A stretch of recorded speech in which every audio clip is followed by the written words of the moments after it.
terlalu banyak. Kita akan sampaikan ini. Makanya kenapa saya di Jogja itu sering naik sepeda. Karena orang berdoa itu seperti orang bersepeda. Cepat atau lambat pasti sampai tujuan. Maka teruslah berdoa walaupun doa-doa kamu belum dikabulkan. Tapi ingat, yang suka naik sepeda saya ingatkan, tetap berhati-hati di jalan. Kenapa? Karena jatuh di aspal tidak seindah jatuh di pelukan mantan.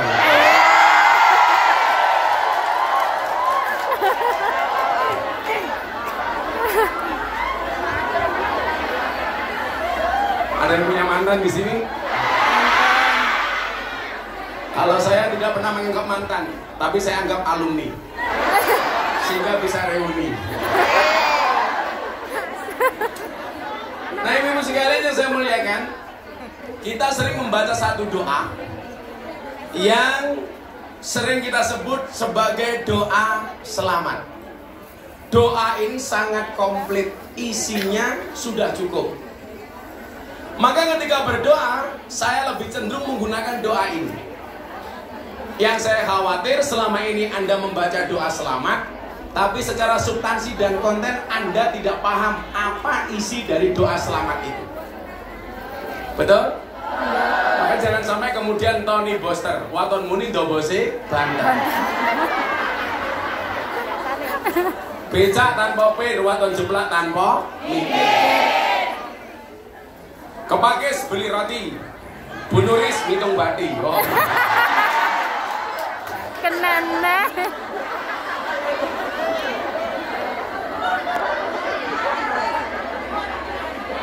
Tangannya tambah mudah. Santai Bu Nuris, kalau sudah jatahnya pasti datang.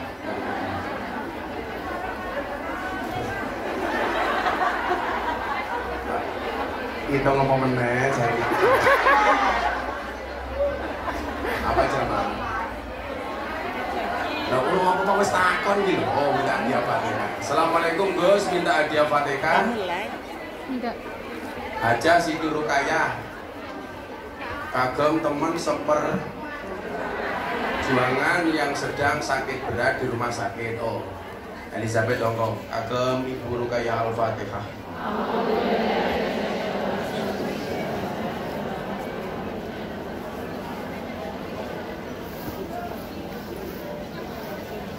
Ya gini aja, nanti yang mau tanya jangan satu-satu kayak kemarin tuh ribet, mendingan ditulis saja di depan. Nanti pertanyaan yang saya baca tak kasih hadiah. Hati. Mantap. Jadi bojone. Tapi kalau Bu Nuris ini seperti pohon pisang, punya jantung tapi gak punya hati. Makanya saya bilang, cintailah pasanganmu dengan sepenuh hati, bukan dengan sepenuh jiwa. Kenapa? Karena kalau kamu putus dari pasanganmu cukup sakit hati, tidak sampai sakit jiwa. Tapi kalau ngaji gak ada subuhan wedangnya itu sakit hati.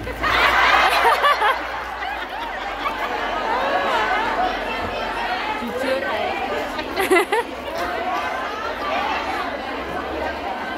Hongkong panas. Hongkong panas, tapi lihat ibu-ibu jadi adem. Iya. Tapi bohong. Coba kita baca doa selamat bareng-bareng. Bismillahirrahmanirrahim. Bismillahirrahmanirrahim. Allahumma Allahumma inna nas'aluka salamatan fid din salamatan fid din wa afiatan fil jasadi wa ziyadatan fil ilmi wa barakatan fil rizqi wa taubatan qoblal maut wa rahmatan indal maut wa maghfiratan ba'dal maut. Allahumma awin alaina fi sakaratil maut wa najata minan nar wal afwa indal hisab. Ini jangan sampai kalau baca doa ini domirnya double. Contoh kalau ibu-ibu di desa itu ada Mbah Mudin, Mbah Kau mendoakan orang mati, biasanya apa? Allahumma inna nas'aluka salamatan fit dinina. Itu salah. Kalau fit nggak usah pakai na. Kalau fi boleh pakai na. Fi dinina. Tapi kalau fit din. Kalau fi dinina. Nah, coba apa isinya ini? Ada 10 yang kita minta dari satu doa yang namanya doa selamat. Substansinya ada 10 hal. Lah 10 hal ini kamu baca di Hongkong selama dunia akhirat. Amin. Silakan, mudah-mudahan yang datang siang hari ini, pagi hari ini, satu, dipanjangkan umurnya. Amin. Dimudahkan rizkinya. Amin. Sehat badannya. Amin. Bahagia hatinya. Amin. Pulang lunas hutangnya. Amin. Caranya bagaimana? Dibayar. Maka hari ini yang minta doa saya doakan. Yang minta maaf saya maafkan. Yang minta THR saya minta maaf.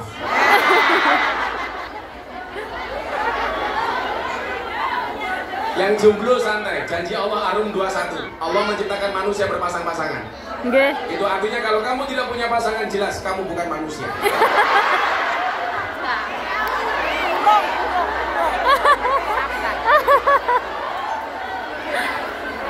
Makanya jangan sampai mati dalam keadaan Jomblo. Dajjal itu statusnya jomblo. Jadi kalau kamu mati dalam keadaan jomblo, jangan-jangan cucunya Dajjal. Biasanya jilbabnya pink.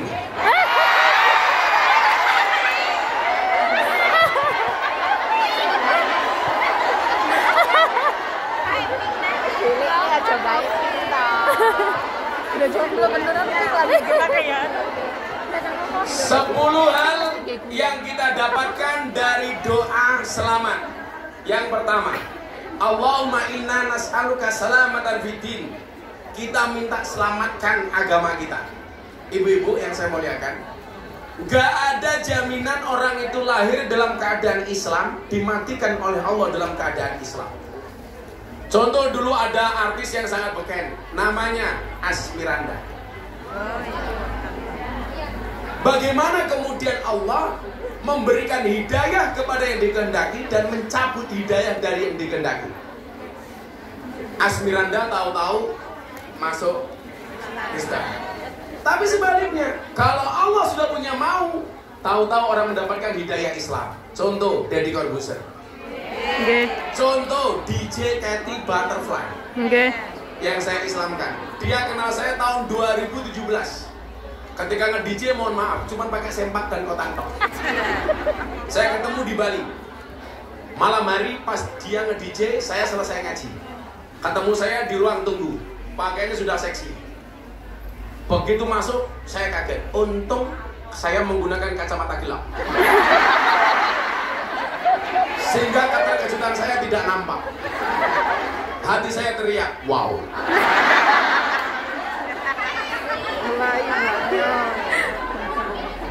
Masih matamu rezeki.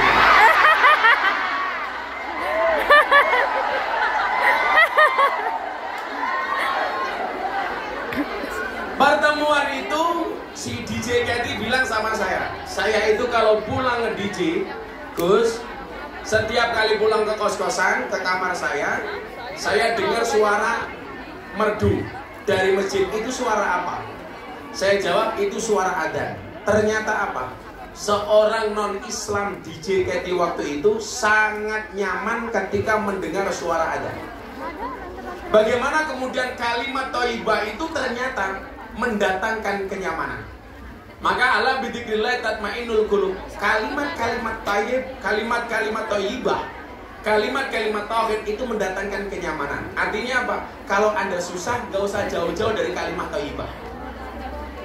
Kalau kamu kan beda. Kalau susah langsung nyanyi Kartonyono Medho Janji. Boten. Yen aku wis wegas suwe-suwe betah nuruti kekarepanmu sak wayah-wayah. Yen wis tak wanti-wanti aja mlebu muri. Oh, iki Gus. Jadi kalau hatinya galau, kembali ke kalimat thayyibah. Lah, ciri orang beriman, Al-Anfal ayat 2 Anda lihat. Ciri orang beriman itu apa? Idza dzukirallahu wajilat qulubuhum. Mendengar kalimat thayyibah, hatinya bergetar. Lah, ini DJ Katy Butterfly zaman non-Islam mendengar adzan gemetar. Mendengar adzan hatinya bahagia. Coba kalau kita di Indonesia dengar adzan kadang-kadang susah. Duhur dengar adzan, Allahu Akbar, Allahu Akbar. Jawabannya apa? Adzan mendengar.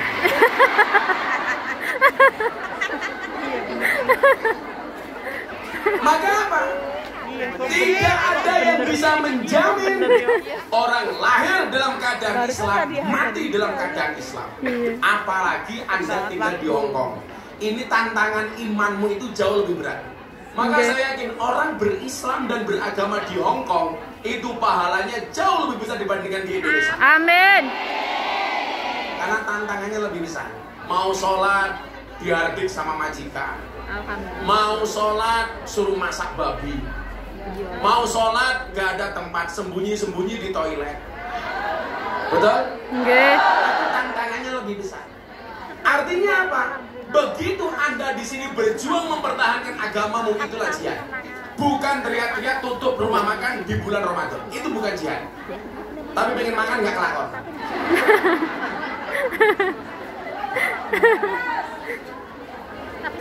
Jadi kita minta sama Allah, selamatan fiddin. Ya Allah, selamatkanlah agamaku. Maka satu pesan khatib yang pasti disampaikan ketika khutbah Jumat apa? Wala tamutunna illa wa antum muslimun. Janganlah kamu mati kecuali dalam keadaan Islam. Kamu boleh kehilangan uang untuk agama, tapi jangan pernah kehilangan agama untuk Uang. hati-hati. Kamu boleh kehilangan pasangan untuk Allah, jangan pernah kehilangan Allah gara-gara Pasangan. Mas, aku seneng karo awakmu, Mas. Gagal. Aku pindah agama yo gelem, Mas, matamu. Biasa-biasa saja itu. Orang baik itu yakin akan diketemukan dengan orang yang baik. Amin. Makanya kalau kamu ingin mendapatkan suami yang baik, jadilah calon istri yang Baik. Gus, boleh bekerja? Boleh. Kenapa perempuan harus bekerja? Begitu saya dulu menikah dengan istri saya bilang, cukuplah kamu menjadi tulang rusukmu, biarkan aku menjadi tulang punggungmu. Keren. Karena saya punya prinsip, laki-laki itu tulang punggung, bukan tulang tulung. Leres. Istri boleh bekerja? Boleh. Kenapa? Istri harus bekerja, karena suami itu hanya titipan. Kalau tidak diambil Allah, minimal diambil mantan. Iya. Makanya kamu di Hong Kong cantik, nanti pulang ketemu suamimu harus jauh lebih Cantik. Tetaplah make up dan dandan walaupun kamu sudah punya pasangan. Kenapa? Karena pelakor di luar sana lebih menakutkan daripada hantu kuburan. Lah ketemu Gus Miftah alisnya gede gede. Ya alis sama galengan. Jujur. Sikile bener. Aku keringingen.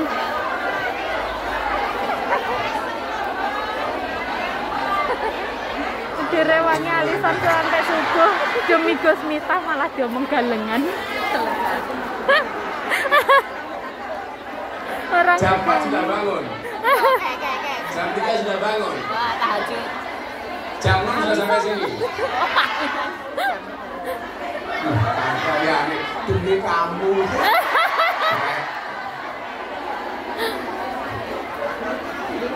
Bojo ditinggal. Jadi mohon maaf, wala tamutunna illa wa antum muslimun. Ini tugas misi besar kamu di Hong Kong. Tidak hanya menyelamatkan ekonomimu, tapi menyelamatkan agamamu. Maka saya sangat sayangkan kalau orang pindah agama hanya gara-gara faktor ekonomi, karena gara-gara faktor jatuh cinta, dan lain sebagainya. Saya itu orang yang dikasih mudah oleh Allah. Sampai hari ini sudah ratusan orang masuk Islam melalui Gus Miftah. Alhamdulillah. 3 bulan yang lalu saya pengajian di Taiwan. Masuk panggung 30 menit ada 5 orang mu'alaf. Masya Allah. Setiap pengajian di pondok pasti ada yang menyatakan masuk Islam, dari luar maupun dari Indonesia. Saya dulu ceramah di gereja, satu keluarga dari Amerika masuk Islam, satu keluarga dari Belanda masuk Islam. Sementara orang non Islam seneng dengan ceramah saya masuk Islam. Di Indonesia saya dikafir-kafirkan. Miftah kafir, saya jawab hurra masalah sahadat menang.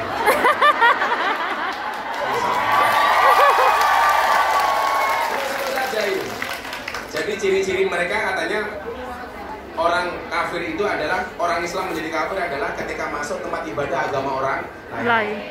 Kalau masuk tempat ibadah agama orang lain dibilang kafir, berarti orang Jawa Tengah banyak yang kafir. Karena masuk Candi Prambanan dan Candi Borobudur. Betul? Betul. Berarti kalau tempat sembahyangan memuja, kamu masuk di dalamnya berarti kamu menjadi kafir. Ada saja. Saya mengucapkan selamat Natal dibilang Kristen. Hati-hati Gus Miftah mengucapkan selamat Natal jadi Kristen, siapa bilang? Saya kemarin Hari Ibu mengucapkan selamat Hari Ibu. Saya juga tidak menjadi ibu.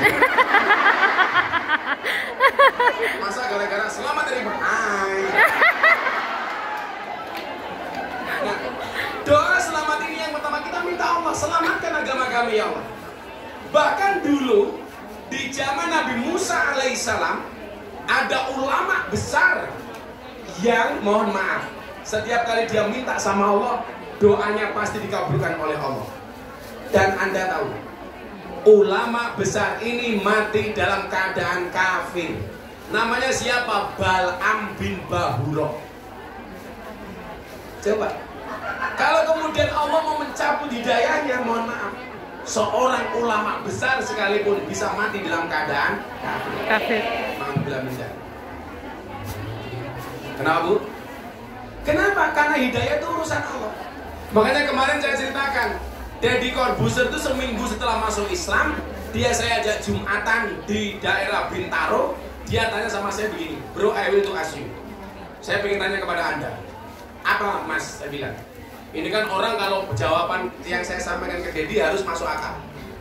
Bagaimanapun Deddy itu orang cerdas. Deddy itu apa-apa bisa, yang nggak bisa cuma satu, menumbuhkan rambut.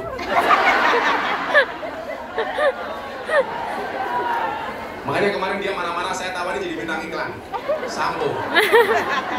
Ngece. Apa Bu? Enggak dia aja, kamu gak akan bayar ya. Gue malah dulu mau dilatih lu. Lollipop masane.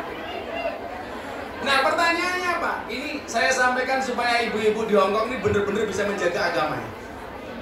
Saat itu Deddy tanya begini pulang dari Jumatan, bro, bagaimana cara saya menjaga Islam?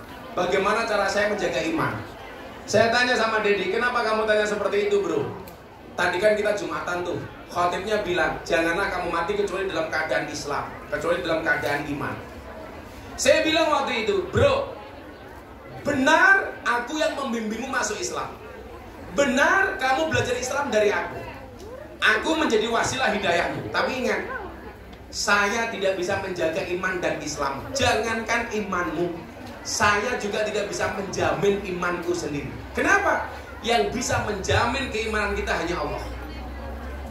Maka itulah kenapa kita masih membaca kalimat seterusnya sampai mati. Ihdinas siratal mustaqim. Tunjukkan kami ke jalan yang lurus.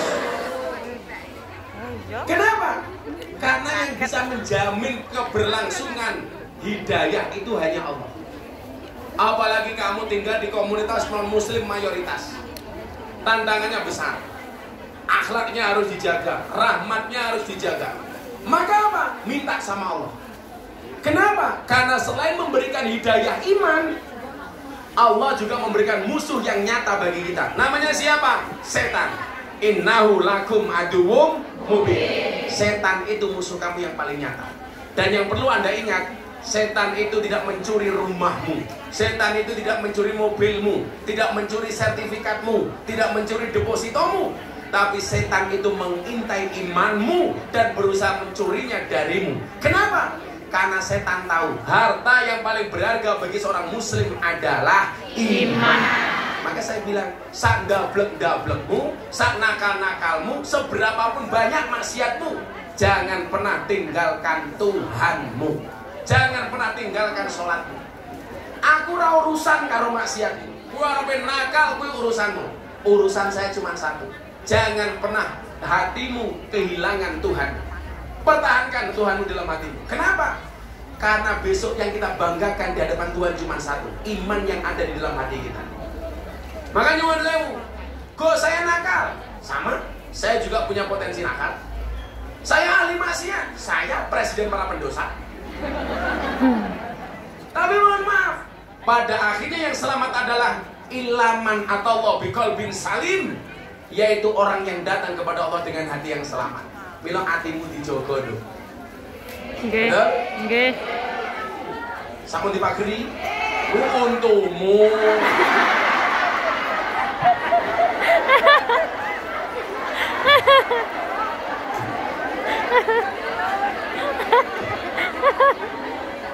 Iya lah, pokoknya saya ini aneh-aneh.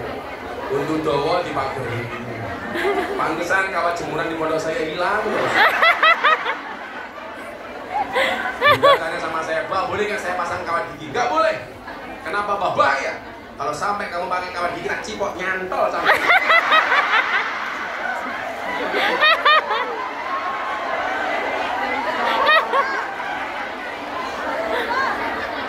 Tapi kalau kamu besok punya suami giginya dipagari, berarti dia setia. Kenapa? Gigi saja dijaga, apalagi hatimu. Iya. Tapi saya tidak mengizinkan untuk istri saya. Saya bilang, kamu merasa merongos, santai aja. Ingat, merongos itu adalah mingkem yang tertunda.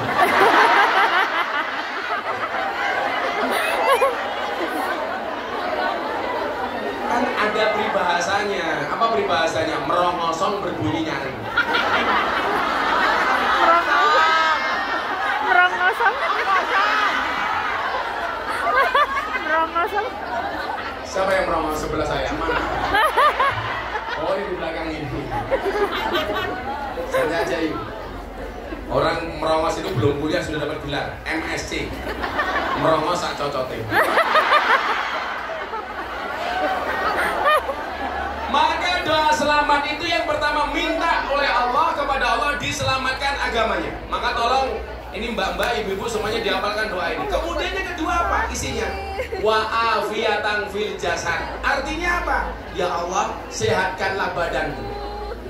Untuk apa pergi jauh-jauh cari uang tapi badannya nggak sehat, betul? Betul. Saya punya teman nikah mewah di hotel bintang 5. Kamarnya presiden suite room. Ngundang artis, nasihat pernikahannya Gus Miftah. Dihadiri oleh pejabat-pejabat negara. Begitu malam pertama, udunan.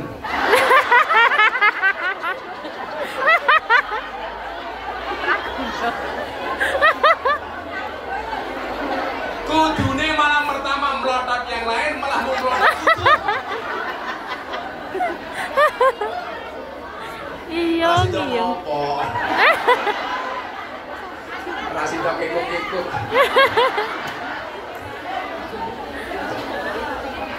Makanya jauh minta supaya badannya disehatkan oleh Allah. Saya itu bahagia banget, kenapa? Saya itu punya pengawal, punya ajudan itu 3. Iya. 2 brimob, 1 kopassus. Itu mohon maaf saya pengajian tiap hari. Ini yang sakit gantian. Karena capek ngawal saya ngaji. Saya yang dikawal malah nggak pernah sakit. Saya ditanya, "Bah, kok bisa?" "Iya." "Apa rahasianya?" Saya bilang, coba Anda ingat, hati yang bahagia itu adalah obat. Ya. Makanya kenapa pengajian ini saya buat bahagia? Obat. Nggih. Hatimu diobati, matamu ndelok kiai ganteng. Iya.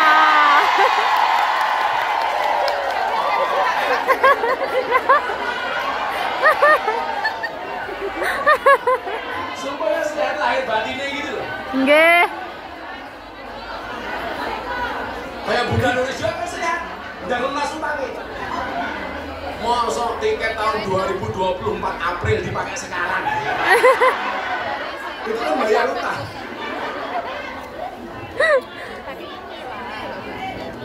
Maka wa'afiyatan fil jasad. Untuk apa artinya uang banyak kalau badannya nggak sehat, betul? Betul. Saya dulu zaman kuliah, Bu. Zaman saya miskin banget ketika menikah awal itu. Saya punya teman, 1 bulan waktu itu penghasilannya 500 juta. Saya bilang ini pasti hidupnya indah. Coba kalau Anda bayangkan, kalau 1 bulan penghasilannya 500 juta, orang mau apapun keturutan. Pengen nambah rumah, kelakon. Pengen tuku mobil, kelakon. Nambah bojo, Rong mesti. jadi Mbak Nik, aku jadi ketiga mau.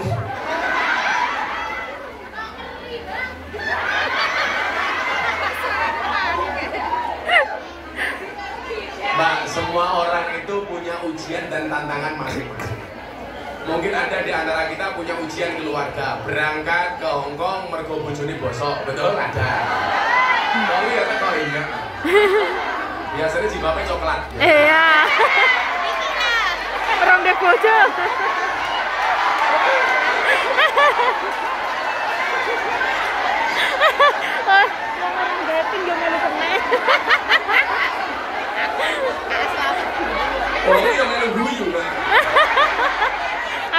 bojo Gus. Sing jilbab ijo insyaallah. Luwih parah. Berarti bu panitia kan wis parah kabeh.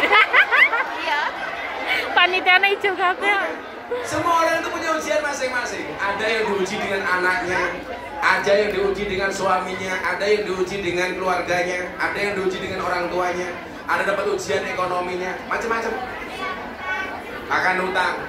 Berarti Gus Miftah nggak punya ujian? Oh banyak, banyak. Karena saya dianggap orang famous, mohon maaf ujiannya beda lagi. Saya datangi ibu-ibu pengajian sosialita. Gus, yuk temani saya ke Cina yuk seminggu. Iya. Saya cek, emangnya aku cowok apaan? Sosok aneh mah matamu gue ya. Bu ini kan gampang guyune karep guyu dhewe deh. Jual mahal dong. Artinya apa? Bahwa kemudian semua orang itu diuji oleh Allah. Dan saya yakin banyak di antara kita yang diuji ekonomi. Begitu ekonominya baik, itu ujiannya beda. Kadang-kadang apa? Kesehatannya. Maka ketika mudah mencari uang, mengabaikan kesehatannya, begitu mendapatkan uang, habis untuk mencukupi kesehatannya. Makanya harus berimbang. Makanya kenapa saya itu menerapkan pola, apa yang saya terima harus kembali saya kasih. Maka bahasanya terima kasih. Terima kasih. Ternyata apa? Kembali kita kasih, itu bagian dari menjaga kesehatan. Kenapa? Karena sodakoh itu tudfaul bala. Makanya mohon maaf, banyak orang kaya itu badannya sakit-sakitan karena dia lupa mau menerima, nggak mau ngasih. Hati-hati. Makanya kamu di sini yang mungkin penghasilanmu lebih banyak daripada orang yang ada di Indonesia, mohon maaf, ngasihnya juga harus lebih banyak. Makanya kemarin saya bilang teorinya apa? Kalau Allah memperbanyak rezekimu, memperbanyak uangmu, maka yang perlu kamu rubah bukan gaya hidupmu, tapi tambahlah sedekahmu. Kemarin saya bilang, kalau ada kotak infak, ini datang hari ini, kamu punya $1 sama $100, kira-kira yang dimasukkan 1 atau $100? 1. Berarti rezekimu levelnya hanya 1.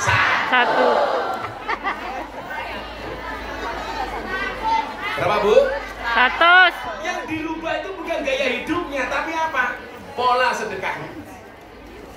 Coba, kamu masih miskin, mohon maaf, punya uang 1.000, sedekah 500, biasanya berat apa enggak? Tidak. Tapi lucunya apa? Begitu punya uang 10 juta, diminta 5 juta, berat apa enggak? Berat. Orang punya degan dua toh, diminta temannya 1, dikasih apa enggak? Dikasih. Berat. Begitu punya mobil 2, diminta mobil 1, boleh apa enggak? Enggak.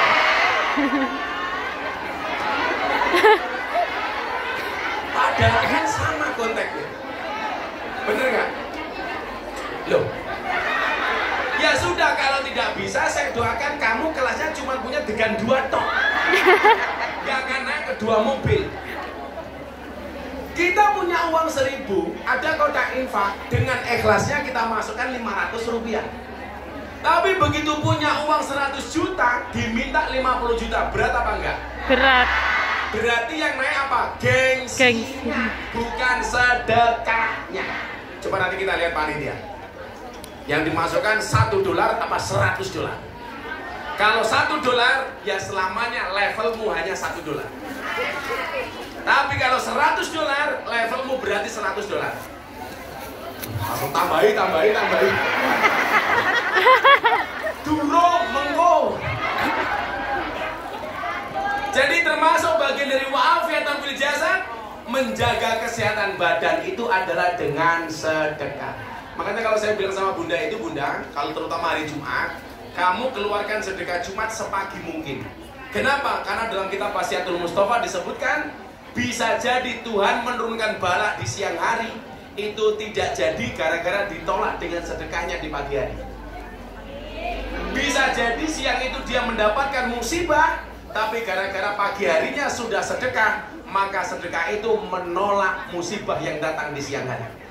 Nah, makanya itu bisa jadi malam ini kita punya siang, tapi karena siang ini kita sedekah, maka siang itu dibuang oleh Allah. Amin. Saya kasih contoh ini, bagaimana kemudian pertambahannya rezeki itu harus kita syukuri dengan sedekah. Kita lanjutkan lagi. Yang ketiga apa? Baru 2 ya. Wa ziyadatan fil ilmi, bertambah ilmu. Maka kamu berangkat ke Hong Kong, lihatnya apa? Kanjeng Nabi lah dawuh, utrubul ilma walau bisin, carilah ilmu walaupun sampai negeri Cina. Hong Kong bagian dari Cina. Berarti yang mengamalkan hadis itu siapa? Saya. Jadi niatmu di sini kamu datang di Hong Kong bukan sebagai kungyan, tapi sebagai santri. Santri kungyan.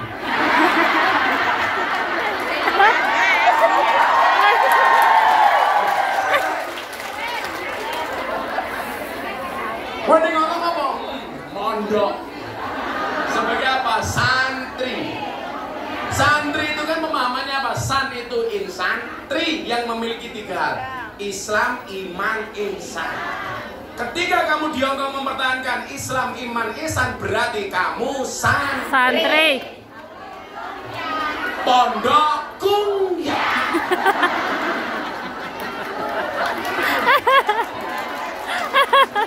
Belajarnya dari mana?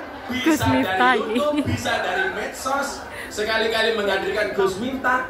Walaupun saya yakin Bu Nuris menghadirkan Gus Miftah bukan hanya semata-mata untuk mencari ilmu, tapi membayar utang tiket 2020.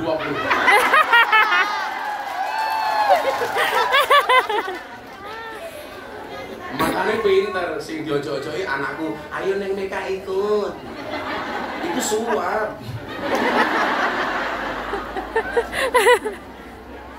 Bertambahnya ilmu. Maka mbak-mbak, Anda berdakwah itu tidak harus seperti Gus Miftah yang setiap hari meninggalkan rumah dari satu panggung ke panggung yang lainnya. Anda bisa berdakwah menggunakan HP, posting yang bagus-bagus, menggunakan TikTok. Orang kok TikTok yang pargoy.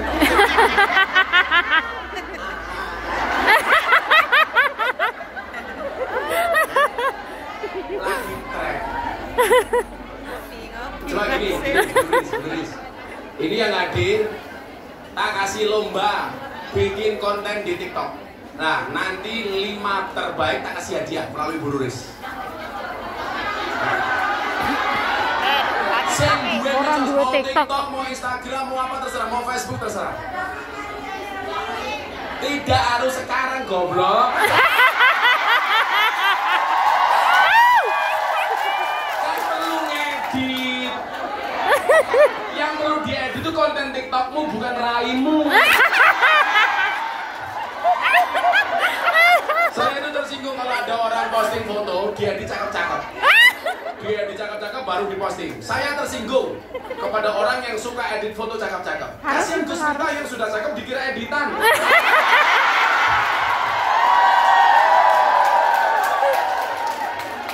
Kamu nanti pulang, bikin edit yang bagus, kamu posting. Hasil postingannya kamu kirim ke Bu Nuris, saya nilai. Tak kasih hadiah.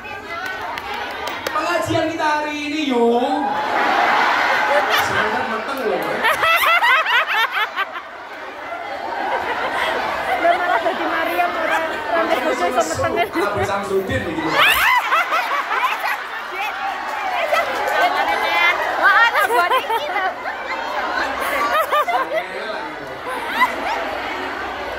Kita berdakwah, kamu punya HP, bisa dengan HP-mu. Walaupun HP-nya cross, Xiaomi. Dia masuk lur.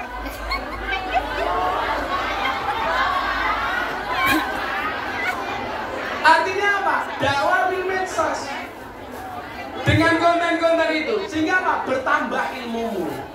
Syiarkan agama Islam dengan sesuatu yang menyenangkan melalui medsosmu. Itu baru keren. Pasti. Bagi Maryam melu menang. Wis Maryam melu menang gitu. Wis rabi pengen telu meh pengen papat sih. Bukan sih. Rezeki matamu rezekimu. Ya Allah, Maryam. Bojo papat iki beda kabeh.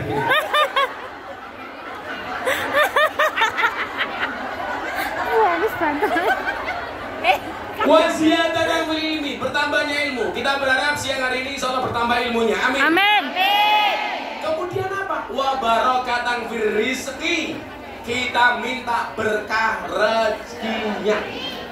Amin. Amin. Salah satu ciri berkah itu apa? Berkah itu maknanya adalah ziyadatul khair.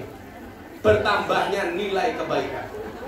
Jadi kalau kamu gajimu di sini tinggi, itu bisa dikatakan berkah manakala dengan gajimu ada kebaikan di dalamnya. Kemudian yang kedua apa? Ziyadatus sa'adah. Tambah rizki, tambah kebahagiaannya. Amin. Kalau tambah rizki, kamu tambah galaunya, berarti rizkimu gak berkah. Kok kamu tambah rizki, tambah maksiatnya, hati-hati. Bisa jadi rezekimu tidak berkah. Cirinya apa? Kalau untuk kepentingan maksiat tidak eman-eman, tapi kalau untuk kepentingan agama eman. Hati-hati. Punya uang sebagai janda, malah ngopeni lanangan.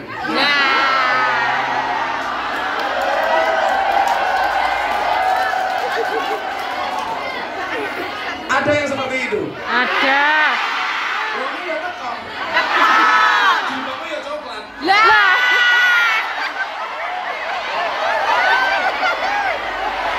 Kau suka lihat tasun loh.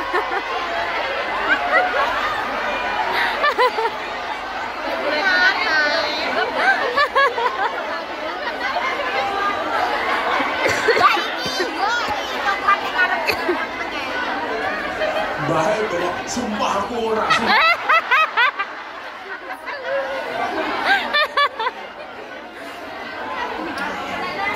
Oke, juga coklat loh. Aku ya coklat. Aku ya coklat. Ngono aku rong rapi lho, Gus. Mawon yo sing gelem ora awakmu sapa.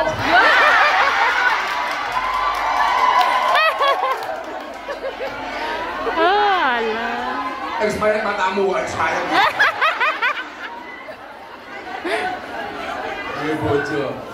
Jadi rizki itu berkah, ziyadatul khair, bertambah nilai kebaikannya. Ziyadatul sa'adah, bertambah nilai kebahagiaannya. Kemudian ziyadatul mahabbah, bertambah nilai cintanya. Semakin kamu punya uang, hatinya semakin punya rasa cinta dan kasih sayang. Itu ciri-ciri hartamu berkah. Setiap kali ada orang miskin, kita lihat mau memberi, itulah berkah. Semakin banyak uangnya, semakin banyak memberinya, itulah sedekah. Makanya kemarin saya sampaikan, saya punya dua prinsip. Kalau untuk urusan pribadi, saya punya prinsip enough is enough. Kita harus mengenal kata cukup. Tapi kalau untuk kepentingan, kebaikan, kemaslahatan, prinsipnya apa? More and more. Selalu tambah dan tambah. Makanya saya doakan Anda semuanya menjadi orang kaya. Amin. Tujuannya apa? Tujuannya supaya bisa lebih banyak memberinya. Amin. Amin.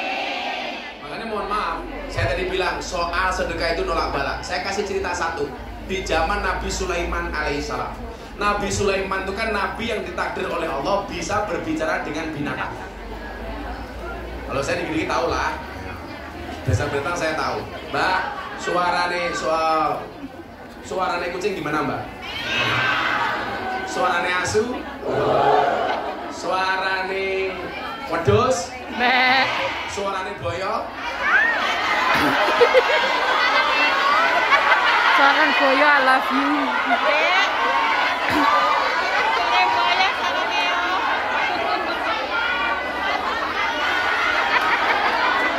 Pengalaman kali. Masalah suaranya apa Mas? Kamu lagi apa ini? Jol.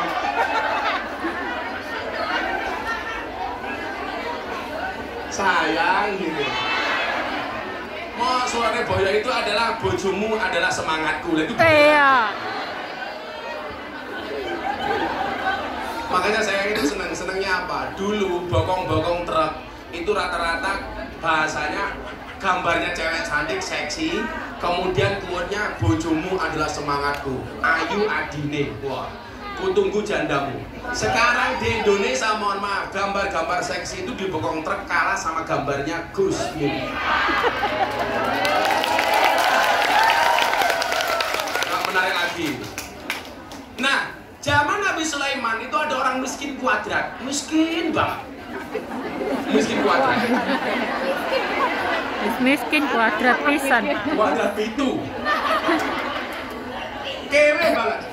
Akhirnya apa? Dia punya rumah yang di halaman rumah kecil itu ada pohon tinggi. Di atas pohon itu ada burung yang bertelur. Saking miskinnya, untuk ngasih makan anak istrinya, dia ambil telur dari burung itu. Ternyata yang terjadi apa? Burungnya ini protes kepada Nabi Sulaiman alaihissalam. Sol, Sulaiman. Dijawab kalau Nabi Sulaiman, apa no? Mano. Saya protes. Telur saya diambil oleh orang yang ada di bawah pohon saya. Saya nggak terima. Akhirnya orang miskin ini dipanggil oleh Sulaiman. Mas, kenapa kamu ambil? Sulaiman, saya miskin. Saya tidak bisa memberikan makan kepada anak-anak saya. Maka dengan terpaksa saya mengambil telur itu. Ya sudah, kamu saya maafkan, tapi tolong besok jangan kamu ulangi. Siap Nabi Sulaiman. Sebulan kemudian orang ini kembali mengambil telur itu. Marah Nabi Sulaiman, kenapa kamu ambil? Saya miskin Nabi Sulaiman, saya nggak bisa makan. Akhirnya untuk menjaga pohon ini supaya telurnya tidak diambil oleh si miskin, Nabi Sulaiman menyiapkan 2 setan di sini untuk menjaga pohon ini. Syaitan, jilbab hijau.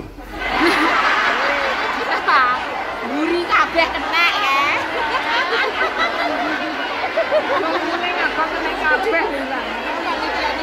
Lawan aku ngomong setan malah jawab. Ciri-ciri setan ini biasanya awalnya kamu lungguh di kursi. Laku ibuke.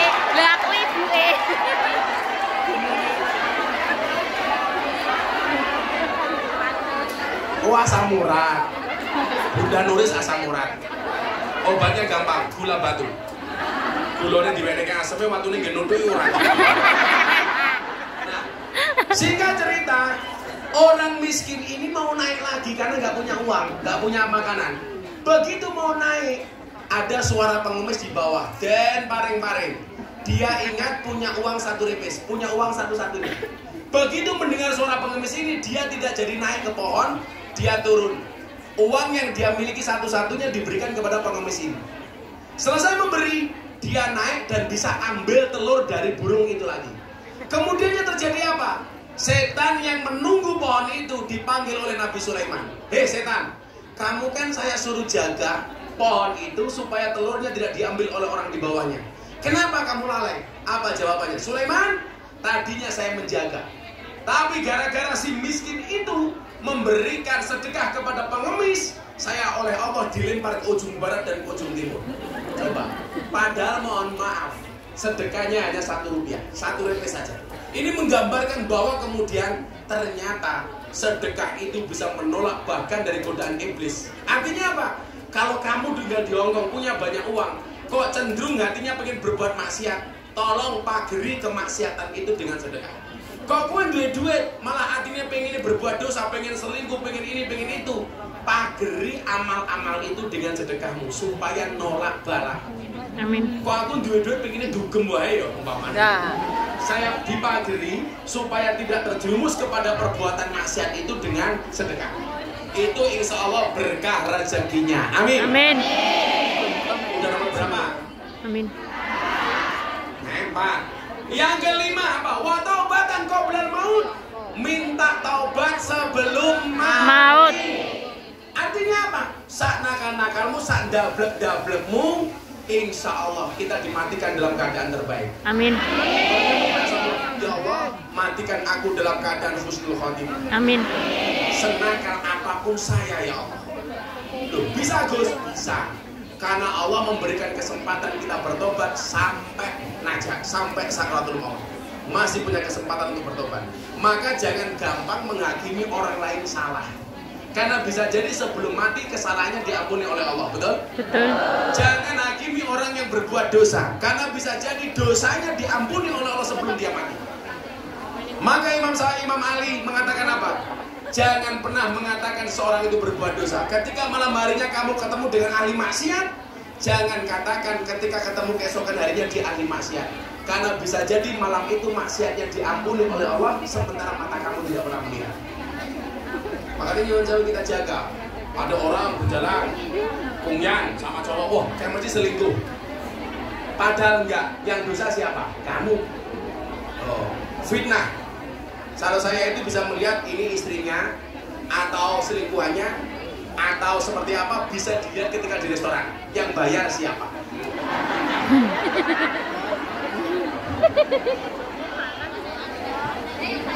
Masuk restoran, Yang bayar perempuan, itu pasti pasangan suami istri. Karena biasanya yang pegang uang itu adalah istri.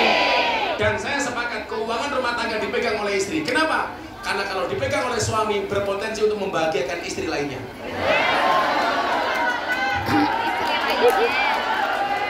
Kerja neng Hongkong, duit dikirim neng omah. Ternyata orang dibangun rumah malah dikeragati gendaan nih. Danjot.